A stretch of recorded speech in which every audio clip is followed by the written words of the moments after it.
বর্তমান যে গণভোট, এটা যদি হয়, বর্তমান সনদকে স্বীকৃতি দেবার জন্যে যদি গণভোটে কোনো মুসলমান যায়, আল্লাহর কাছে তাকে কঠিন জবাবের সম্মুখীন হতে হবে। বলতো মানুষের আমরা এনাতুল্লাহ আব্বাস হুজুরত তো বুলোর উঠবে না, তাই হয়তো সের মিস ইনফরমেশন দ্বারা প্রভাবিত হইয়া কোনো ভোট লইয়া বিভ্রান্তিমূলক বক্তব্য দিচ্ছে। এর লাগি যে আপনারা তাদের দালাল কইরা, তাদের মুনাফিক কইরা বিএনপির গেছে টানটানোর মাথা বিক্রি করে দিচ্ছে, কিংবা বিএনপির ইয়া দালালি করিয়া টান তারেক রহমানোর নৈকট্য লাভর লাগি টান দালালি করা, এই ধরনের কথাবার্তা হওয়া কি একটু বিরত করা। প্রশ্ন হলো কেন? সংবিধানে এই ধারাটা আছে, নীতি, রাষ্ট্রের মূলনীতি কি? মহান আল্লাহর প্রতি বিশ্বাস। বর্তমান সনদে এই কথাটাকে বাদ দেওয়া হয়েছে।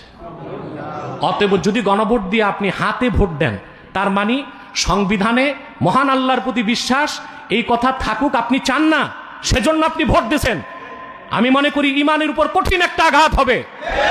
প্রচার অপপ্রচার করা হচ্ছে যে গণভোট হ্যাঁ পাশ করলে সংবিধানে বিসমিল্লাহ এবং আল্লাহর উপর আস্থা ও বিশ্বাস থাকবে, এই জিনিসটা মূলনীতিতে পুনর্বহাল হবে না, পুনঃসংযোজন হবে না।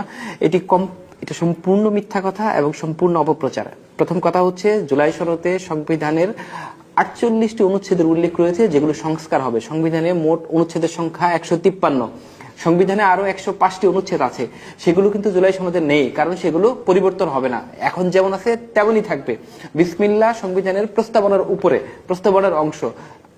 আমাদের সংবিধানের প্রস্তাবনায় কোনো পরিবর্তন আসবে না, সুতরাং বিসমিল্লাহ তার আগের জায়গাতেই থাকবে। যারা বলছেন যে জুলাই সনদে বিসমিল্লাহ নেই, সেই কারণে বিসমিল্লাহ বাদ হয়ে যাবে, এটি সম্পূর্ণ মিথ্যা।